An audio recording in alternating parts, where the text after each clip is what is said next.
Morning class, मैं सोनम और आज हम शुरू कर रहे हैं अपनी इंग्लिश की क्लास। और आज का हमारा टॉपिक है parts of sentence.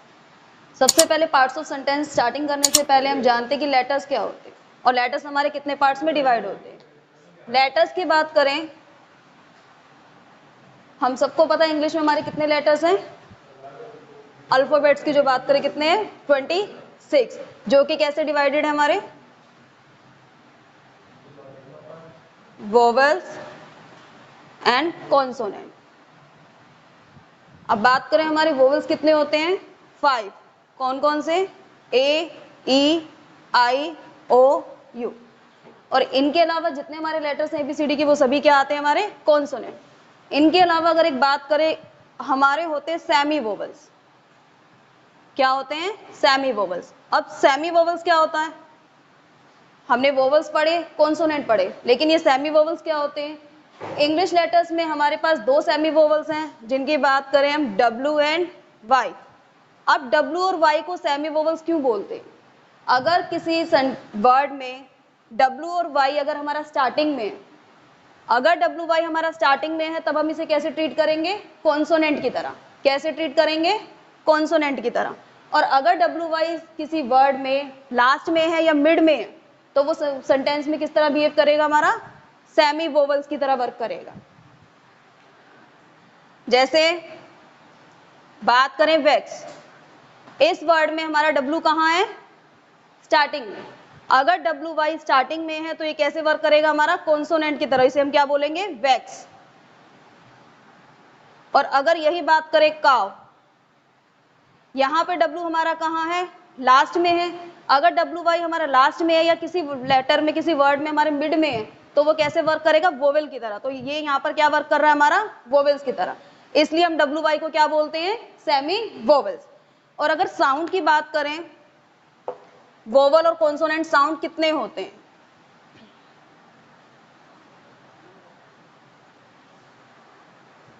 Vowel sounds की बात करें तो हमारे पास vowel sounds, total vowel sounds है हमारे पास 20।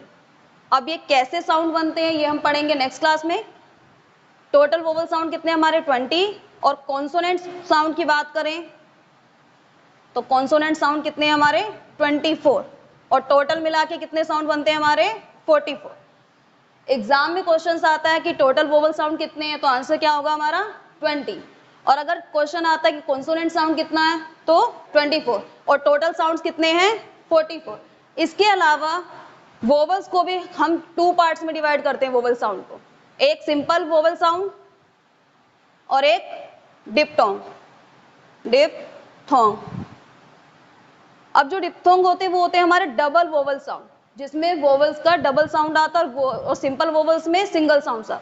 अब सिंपल वोवेल्स कितने होते हैं हमारे 12 और डिप्थोंग कितने होते हैं 8, और दोनों मिला के कितने हो जाएंगे हमारे 20, जो कि हमारे टोटल वोवेल साउंड होते हैं। अब इस तरह से हमारे वोवेल साउंड 20 हैं, कॉन्सोनेंट साउंड 24 है और टोटल साउंड्स कितने हैं 44।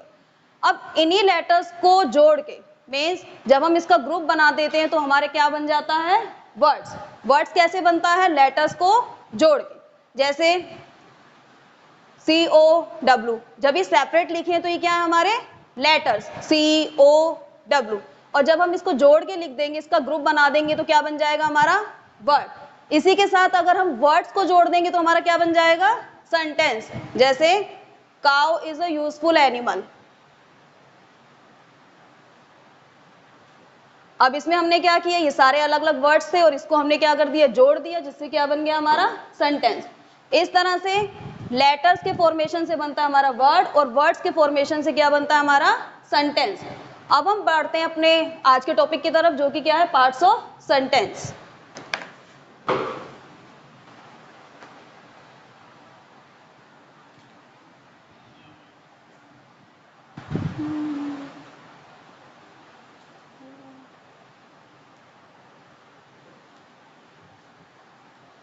सबसे पहले सेंटेंस को कितने पार्ट्स में डिवाइड किया जाता है, 2 पार्ट्स में।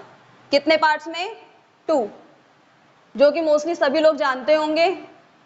पहला सब्जेक्ट और दूसरा प्रेडिकेट।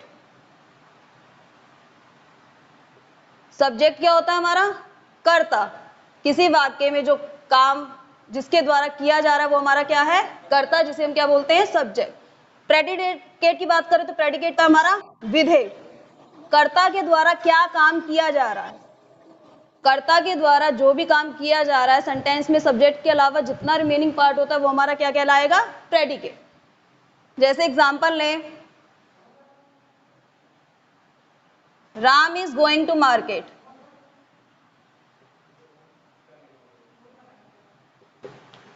इस सेंटेंस में हमारा सब्जेक्ट क्या होगा, सेंटेंस में कोई वर्क कौन परफॉर्म कर रहा है, किसके बारे में बात की जा रही है, Ram is going to market, who is going to market. Question में, सेंटेंस में जिससे हमारा हु का आंसर मिलता है, हु मतलब कौन टास्क परफॉर्म कर रहा है, किसे के द्वारा किया जा रहा है, जिसका आंसर मिलेगा वो हमारा क्या होगा, subject. Ram is going to market, यहाँ पे who is going to market, बाजार कौन जा रहा है, राम, तो यहाँ पे राम क्या हो जाएगा हमारा सब्जेक्ट। अब राम ने क्या किया, उससे रिलेटेड क्या बात सेंटेंस में दी हुई है, हमारा रिमेनिंग पूरा पार्ट क्या बन जाएगा, प्रेडिकेट। और मोस्ट इंपॉर्टेंट थिंग, प्रेडिकेट की स्टार्टिंग ही वर्ब से होती है। प्रेडिकेट की स्टार्टिंग कहां से होगी हमारी, वर्ब से। वर्ब से पहले जितना भी पार्ट होता है वो हमारा क्या होता है, नॉर्मली सब्जेक्ट। और इतना आप लोगों को समझ में आ गया होगा कि सब्जेक्ट और प्रेडिकेट क्या है। सब्जेक्ट सेंटेंस में जिससे हु का, हुम का आंसर मिलता है कि सेंटेंस में कौन काम कर रहा है वो हमारा क्या कहलाएगा, सब्जेक्ट। और उसके द्वारा क्या काम किया जा रहा है, क्या टास्क परफॉर्म किया जा रहा है, सेंटेंस का रिमेनिंग पार्ट हमारा क्या कहलाएगा, प्रेडिकेट।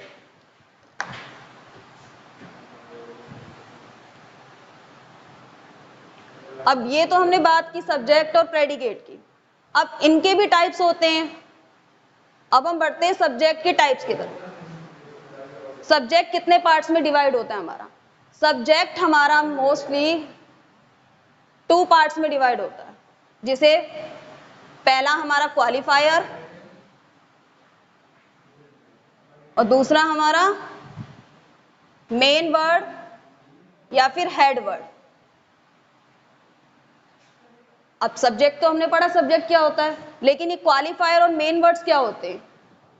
अब अगर हम एग्जांपल के लिए बात करें, जैसे दिया हो अ बॉय, अ बॉय हमारा सब्जेक्ट है, लेकिन पूरा हमारा सब्जेक्ट है, लेकिन इसके आगे हम सब्जेक्ट से पहले जो वर्ड्स लगाते हैं डिटरमाइन करने के लिए कि हमारा सब्जेक्ट कैसा है, जो हमारे सब्जेक्ट को डिटेल में डिफाइन करता है, ये जो वर्ड्स हम जो इससे पहले लगा देते हैं सब्जेक्ट से, इसे क्या बोलते हैं हम, क्वालिफायर।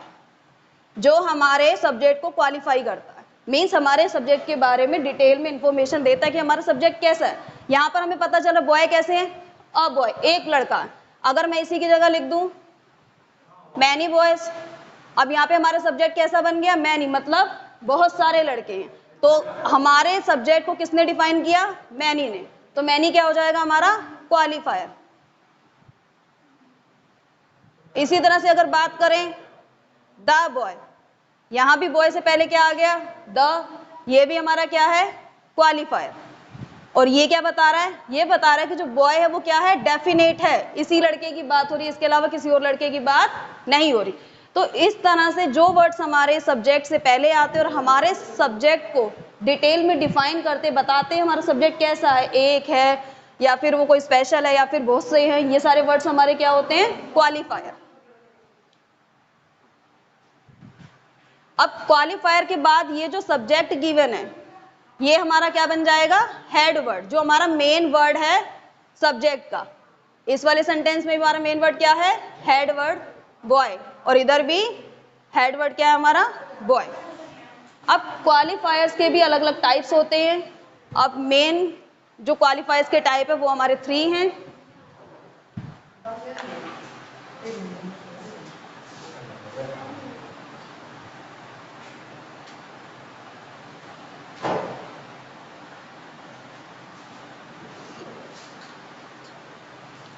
अब क्वालिफायर और मेन वर्ड समझ में आ गया हमें क्या होता है। अगर सेंटेंस में कुछ दिया है जैसे कि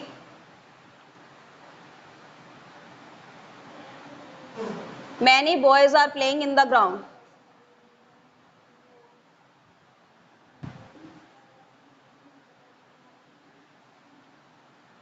इस सेंटेंस में सबसे पहले हमारा सब्जेक्ट क्या है, who are playing in the ground, who का आंसर, कौन का आंसर कौन दे रहा है हमें, ग्राउंड में कौन खेल रहा है, मैनी बॉयज, कौन खेल रहे हैं, मैनी बॉयज। जब भी हमें हु का आंसर मिलेगा वो हमारा क्या होगा, सब्जेक्ट, और सब्जेक्ट से रिलेटेड जो भी इंफॉर्मेशन दी गई है वो हमारा क्या होगा, प्रेडिकेट। अब हमने सबसे पहले आइडेंटिफाई कर लिया सब्जेक्ट क्या है हमारा और प्रेडिकेट क्या है। अब हमें बताने कि हमारे सब्जेक्ट के जो पार्ट्स हैं ये क्या है। अब इसमें हमने बताया कि हमारा जो सबसे पहले सब्जेक्ट होता है वो 2 पार्ट्स में, मेन पार्ट्स में डिवाइड होता है, एक क्वालिफायर और एक मेन वर्ड। अब मेन वर्ड हमें पता है किसकी बात हो रही है, लड़कों की, बॉयज की बात हो रही है, तो ये हमारा क्या हो गया, मेन वर्ड या हेड वर्ड। अब इससे रिलेटेड इसके बारे में जो डिटेल में हमें बता रहा है कितने बॉयज हैं, कैसे हैं, वो कौन बता रहा है हमें, मैनी। तो मैनी हमारा क्या हो जाएगा, क्वालिफायर। क्या बन जाएगा, क्वालिफायर। अब हम बात करते हैं क्वालिफायर्स के टाइप्स की।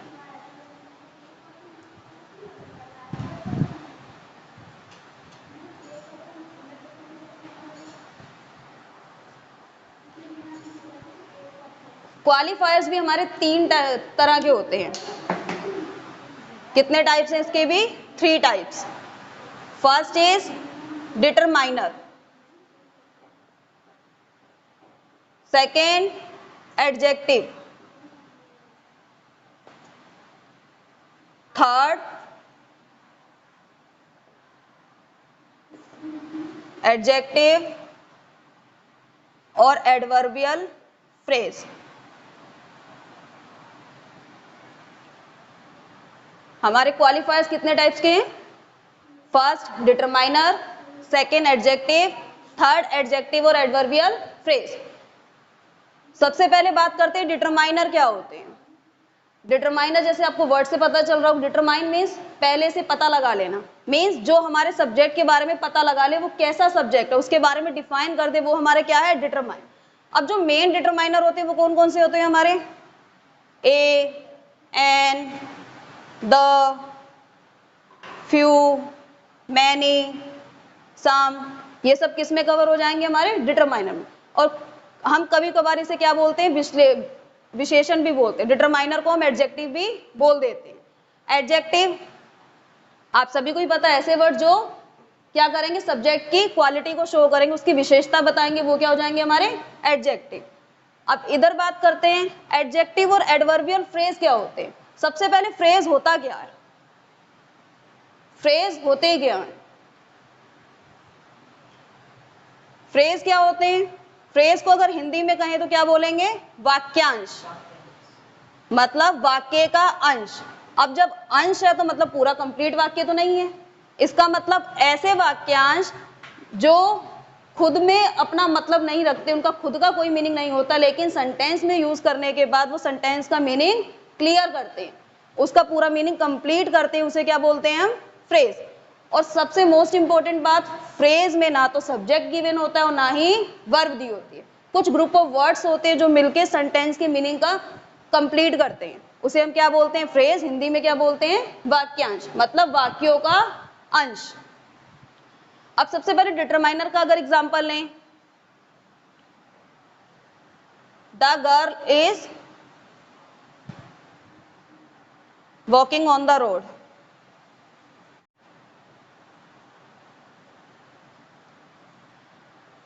इस सेंटेंस में सबसे पहले हमारा सब्जेक्ट क्या है, who is walking on the road, road पे कौन चल रहा है, द गर्ल। तो द गर्ल क्या हो गया हमारा सब्जेक्ट और रिमेनिंग पार्ट हमारा प्रेडिकेट। अब सब्जेक्ट में भी हमें सबसे पहले क्या फाइंड आउट करना है, क्वालिफायर और मेन वर्ड। मेन वर्ड हमारा क्या है, गर्ल। मेन वर्ड क्या है हमारा, गर्ल। किसकी बात हो रही है, गर्ल की। अब गर्ल को डिफाइन किसने किया, गर्ल कैसे, डेफिनेट गर्ल, क्योंकि यहाँ पे डेफिनेट आर्टिकल का यूज किया हमने, द मीन्स उसी लड़की की बात हो रही है। किसकी बात हो रही है, उसी स्पेसिफिक लड़की की बात हो रही है। तो जो द गर्ल है यहां पर हमने क्या यूज किया, द, तो द हमारा क्या हो गया, क्वालिफायर। अब क्वालिफायर में भी अगर उसका टाइप पूछेगा कौन सा क्वालिफायर है, तो हम क्या बोलेंगे, डिटरमाइनर, क्योंकि ए एंड द हमारे सारे आर्टिकल्स किसके अंदर आते हैं, डिटरमाइनर के अंदर। अब नेक्स्ट बात करते हैं हम एडजेक्टिव, एडजेक्टिव के एग्जाम्पल की।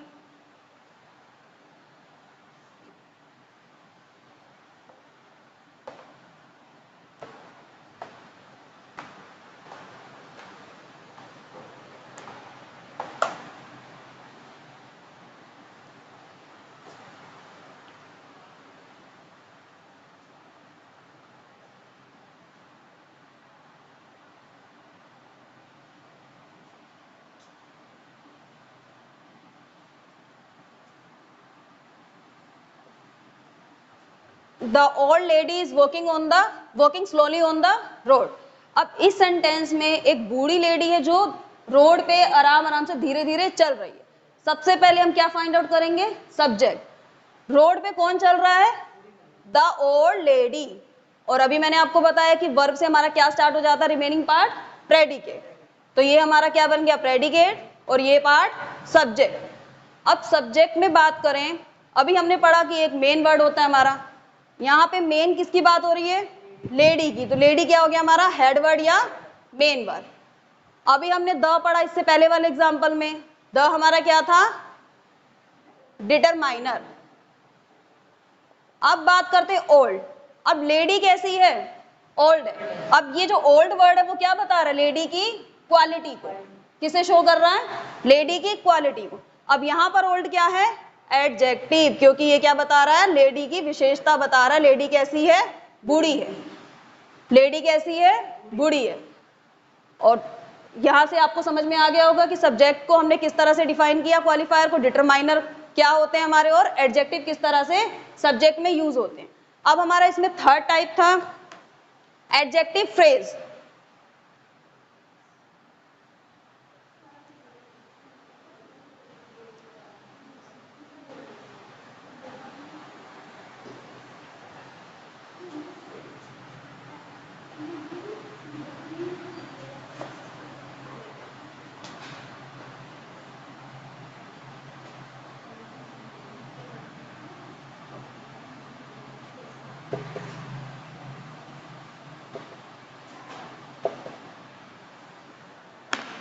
अब इस एग्जाम्पल में the beautiful girl in blue dress is my sister. अब सबसे पहले इसमें हमारा सब्जेक्ट क्या होगा? कौन मेरी बहन है? The beautiful girl in blue dress.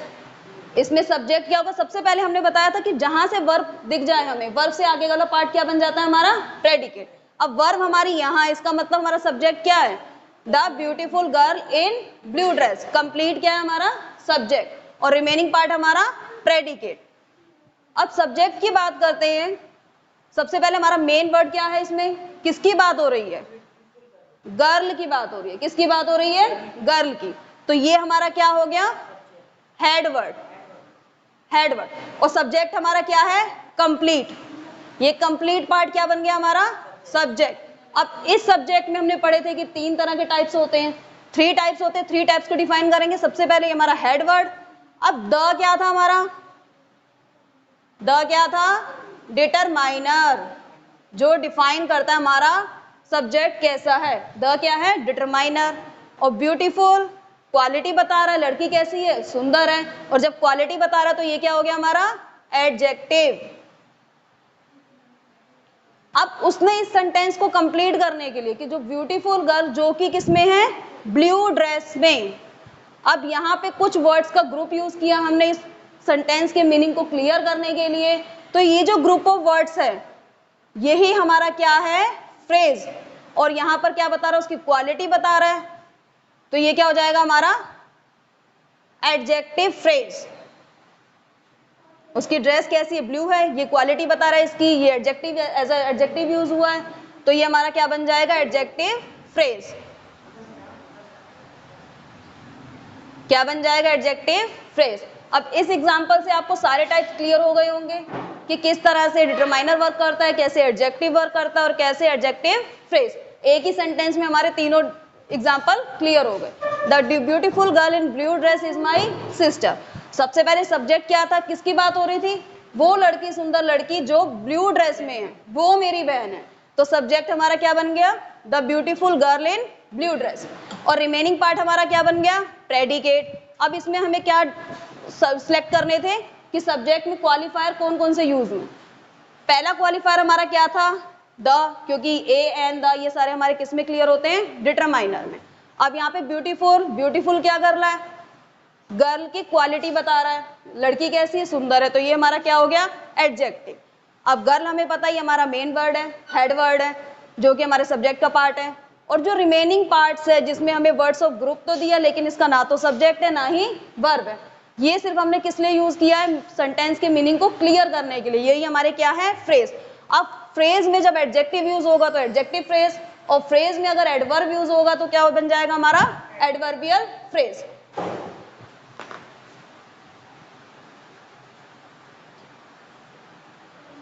और आई होप कि यहां तक आपको क्लियर हो गया होगा।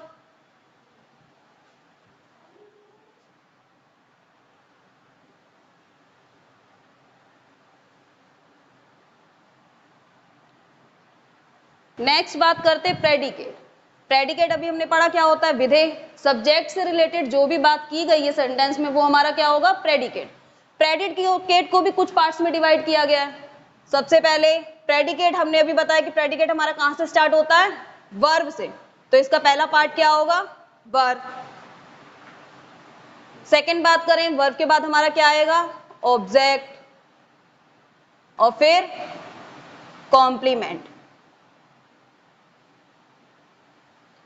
वर्ब आप सभी को पता है, वर्ब क्या होती है, क्रिया। क्रिया क्या होती है, सेंटेंस में जो काम किया जा रहा है वही हमारी क्या होगी, वर्ब। जैसे एग्जांपल की बात कर ले, the girl is walking on the road. The girl is walking on the road. अब इसमें क्या क्रिया की जा रही है, लड़की क्या कर रही है, रोड पर चल रही है। क्या कर रही है, वॉक कर रही है। तो यहां पे हमारी वर्ब क्या हो जाएगी, इज वॉकिंग। अब इसी तरह से बात करें, Ram is writing a letter. Ram is writing a letter. Ram क्या कर रहा है, पत्र लिख रहा है। क्या लिख रहा है, पत्र। तो लिखना क्या हो जाएगा हमारा, वर्ब। अब नेक्स्ट बात करते हैं ऑब्जेक्ट। ऑब्जेक्ट क्या होता है, जिसे हम हिंदी में क्या बोलते हैं, कर्म। वाक्य में क्या काम किया जा रहा है जिसका इफेक्ट कर्ता पे पड़ता है। वाक्य में जो काम किया जा रहा है जिसका प्रभाव किस पे पड़े, सब्जेक्ट पे पड़े, कर्ता पे पड़े, वो हमारा क्या कहलाता है, ऑब्जेक्ट। जैसे एग्जांपल लें, अभी जो हमने एग्जांपल लिया था उसी में ही, Ram is writing a letter.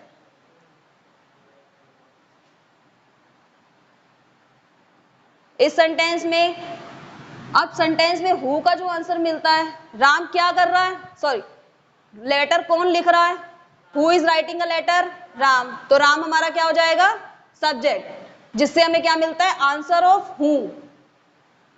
कोई काम कौन कर रहा है, तो वो हमारा क्या हो जाएगा, सब्जेक्ट। अब क्या किया जा रहा है, काम एक्चुअल में किया क्या जा रहा है, what is going on, answer of what, answer of what, कर्ता के द्वारा क्या किया जा रहा है, वही हमारा क्या होता है, ऑब्जेक्ट। वही हमारा क्या होता है, ऑब्जेक्ट। अब राम कर क्या रहा है, Ram is writing a letter. क्या लिख रहा है वो, लेटर।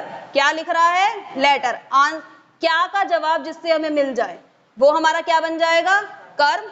और कौन, किसे, इसका जवाब मिल जाएगा तो वो हमारा क्या बन जाएगा, सब्जेक्ट। अब यहां पे हमारा ऑब्जेक्ट क्या हो गया, लेटर। और क्या कर रहा है वो, क्रिया क्या हो रही है, लेटर लिखा जा रहा है, इज राइटिंग, ये हमारी क्या हो गई, वर्ब। अब लास्ट है हमारा कॉम्प्लीमेंट। लेकिन कॉम्प्लीमेंट पर बढ़ने से पहले एक और चीज, हमारे ऑब्जेक्ट भी दो टाइप के होते हैं।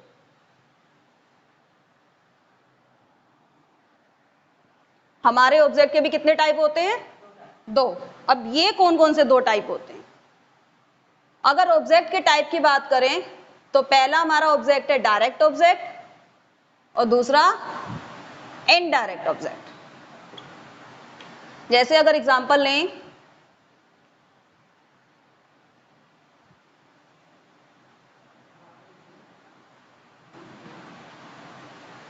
राम गेव मी अ पेन। राम ने क्या किया, राम ने मुझे एक पेन दिया। किसे दिया, मुझे। क्या दिया, पेन। किसे और क्या दोनों का आंसर मिल रहा है, तो ये दोनों हमारे क्या हो जाएंगे, ऑब्जेक्ट। लेकिन अब हमें सबसे पहले ये डिसाइड करना है कि हमारा डायरेक्ट ऑब्जेक्ट कौन सा और इनडायरेक्ट ऑब्जेक्ट कौन सा। अब डायरेक्ट और इनडायरेक्ट पता करने के लिए क्या करना है, सबसे इजी ट्रिक, क्योंकि वैसे जब हम पढ़ते हैं तो हम भूल जाते हैं कि क्या होता है। अब एक बात बताइए, ऑब्जेक्ट एक्चुअल होता क्या है, अगर हिंदी मीनिंग ऑब्जेक्ट की बात करें तो क्या होता है, कर्म तो इंग्लिश की लैंग्वेज में है, ग्रामर की लैंग्वेज में, लेकिन एक्चुअल में ऑब्जेक्ट क्या होता है, ऑब्जेक्ट मतलब क्या होता है, कोई वस्तु।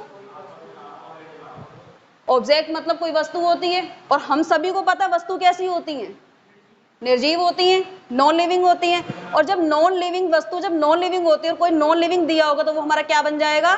Direct object. Non living things हमारी क्या बन जाएंगी? Direct object, non living things. और बचा हमारा इनडायरेक्ट ऑब्जेक्ट, क्या हो जाएगा? Living things. और यहां से याद भी रहेगा आपको, ऑब्जेक्ट क्या होती है? वस्तु होती है। वस्तु हमेशा क्या होती है? निर्जीव। और जब निर्जीव होगी तो क्या होगा? Direct object. और सजीव होगा तो क्या होगा हमारा? Indirect object. इसी एग्जांपल में बात करें, राम गेव मी अ पेन। सबसे पहले राम क्या हमारा? किसने पेन दिया? राम ने, सब्जेक्ट। गेव, दिया, क्रिया हो रही है वर्ब। अब ऑब्जेक्ट की बात करें, मी भी ऑब्जेक्ट है हमारा और पेन भी ऑब्जेक्ट है। अब हम क्या पता कैसे लगाएंगे कौन सा हमारा डायरेक्ट और कौन सा इनडायरेक्ट है? अभी मैंने बोला डायरेक्ट ऑब्जेक्ट कौन से हैं? Non living things. अब मी और पेन में से इनडायरेक्ट डायरेक्ट कौन सा होगा? पेन, क्योंकि ये क्या है हमारा? Non living. और जब नॉन लिविंग है तो हमारा कैसा बन जाएगा? Direct object.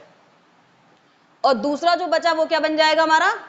इनडायरेक्ट ऑब्जेक्ट, क्योंकि मी किसके लिए यूज होता है? पर्सन्स के लिए। और ये क्या है हमारा? पर्सनल प्रोनाउन, जो कि पर्सन्स के लिए यूज होता है तो लिविंग बीइंग हो गया। और जब लिविंग बीइंग है तो एक ऐसा ऑब्जेक्ट हो जाएगा हमारा? Indirect object. इतना समझ में आया होगा? हमारी जितनी भी नॉन लिविंग थिंग्स होती हैं वो क्या होंगी हमारी? Direct object. और जो लिविंग थिंग्स होंगी वो हमारी क्या बन जाएंगी? Indirect object. अब इसी के साथ अगर हम बात करें, हमेशा सेंटेंस में इनडायरेक्ट ऑब्जेक्ट पहले आएगा और डायरेक्ट ऑब्जेक्ट बाद में आएगा। लेकिन अगर हम इसे फॉर्म करना चाहते हैं कि डायरेक्ट पहले आए और इनडायरेक्ट बाद में आए तो वो भी बन जाएगा, लेकिन कैसे बनेगा? एग्जाम्पल देखते हैं अभी। अगर हम चाहते हैं कि हम सेंटेंस में डायरेक्ट ऑब्जेक्ट को पहले यूज करें और इनडायरेक्ट को बाद में करें, जब भी हम ऐसा करना चाहते हैं तो हमें क्या करना होगा? इनडायरेक्ट ऑब्जेक्ट से पहले टू और फोर का यूज करना पड़ेगा। किसका यूज करना पड़ेगा? टू और फोर का। किससे पहले? Before indirect object, indirect object से पहले। जैसे इसी सेंटेंस में बात करें, राम गेव। अब इसमें हमारा डायरेक्ट ऑब्जेक्ट क्या था? पेन। अब हम क्या कर रहे हैं? डायरेक्ट ऑब्जेक्ट को पहले यूज करेंगे और इनडायरेक्ट को बाद में करेंगे। और जब डायरेक्ट को पहले करेंगे तो राम गेव अ पेन। अब मैंने आपको क्या बोला? जब भी हम क्या करेंगे? डायरेक्ट ऑब्जेक्ट को इनडायरेक्ट से पहले यूज करेंगे तो उससे पहले हमें क्या लगाना होगा? टू या for. Ram gave a pen किसे दिया? मुझे। To me. Ram gave a pen to me. क्या करेंगे हम? इनडायरेक्ट ऑब्जेक्ट से पहले क्या यूज करना है हमें? टू या फोर। और जब हम टू या फोर का यूज करके इसको फॉर्म करेंगे तो ये हमारा सेंटेंस क्या हो जाएगा? करेक्ट। और अगर हम इसका यूज नहीं करेंगे तो यही सेंटेंस हमारा क्या हो जाएगा? रॉन्ग। आई होप कि इतना आपको समझ में आया होगा। अब इसी के साथ हमारा लास्ट है कॉम्प्लीमेंट, जिसे हम हिंदी में क्या बोलते हैं? पूरक। अब कॉम्प्लीमेंट होता क्या है?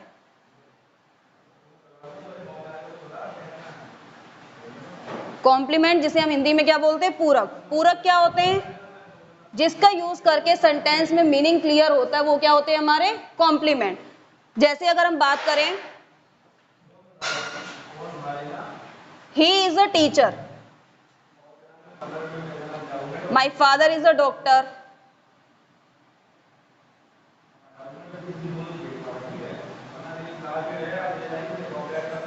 यहां पे हमने दो एग्जांपल लिए, he is a teacher and my father is a doctor.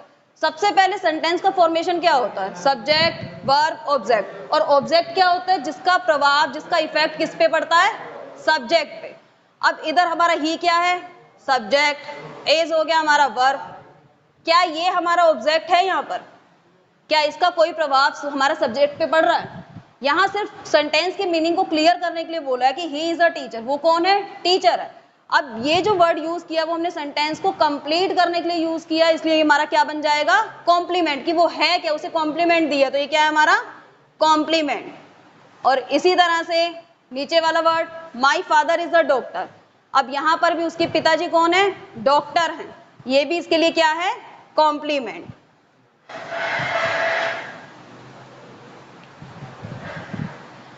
अब इसी के साथ अगर बात करें कॉम्प्लीमेंट्स के भी 2 टाइप्स होते हैं। कितने होते हैं? 2 टाइप्स। अब 2 टाइप्स कैसे बनेंगे कॉम्प्लीमेंट के? एक हमारा है subjective complement,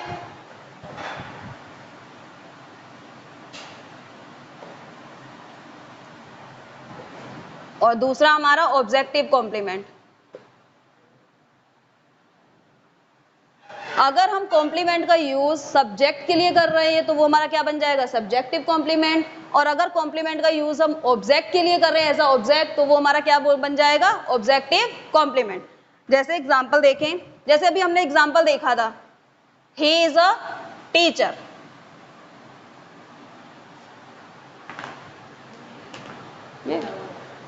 he is a teacher, ये बंद है।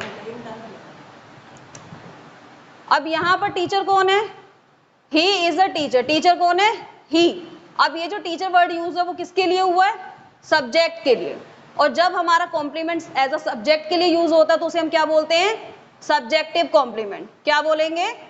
Subjective complement. अब नेक्स्ट एग्जांपल देखते हैं।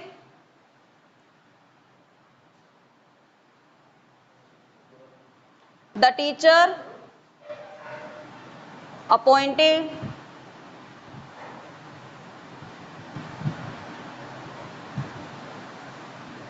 The teacher appointed him monitor. अब इस सेंटेंस में टीचर ने उसे अपॉइंट किया, कैसे अपॉइंट किया है? मॉनिटर की तरह। अब यहां पर क्या हिम जो वर्ड है, ये जो मॉनिटर वर्ड है, क्या सब्जेक्ट को क्वालिफाई कर रहा है? क्या सब्जेक्ट से रिलेट कर रहा है? ये यहां पर जो हमारा मॉनिटर है वो क्या है? ऑब्जेक्ट के लिए। ये जो मॉनिटर वर्ड है वो किसके लिए आया है? हिम के लिए। किसे अपॉइंट किया? उसे। अब यहां पर जो उसे वो क्या है? हमारा ऑब्जेक्ट है। और ये जो वर्ड कॉम्प्लीमेंट यूज है वो किसके लिए हुआ है? ऑब्जेक्ट के लिए। और जब भी हमारा कॉम्प्लीमेंट ऑब्जेक्ट के लिए यूज होगा तो वो क्या बन जाएगा? हमारा ऑब्जेक्टिव कॉम्प्लीमेंट। क्या बन जाएगा? Objective complement. और आई होप कि आपको क्लास पसंद आई होगी। इसी के साथ हमारा ये टॉपिक कंप्लीट होता है। नेक्स्ट क्लास में हम आगे डिस्कस करेंगे।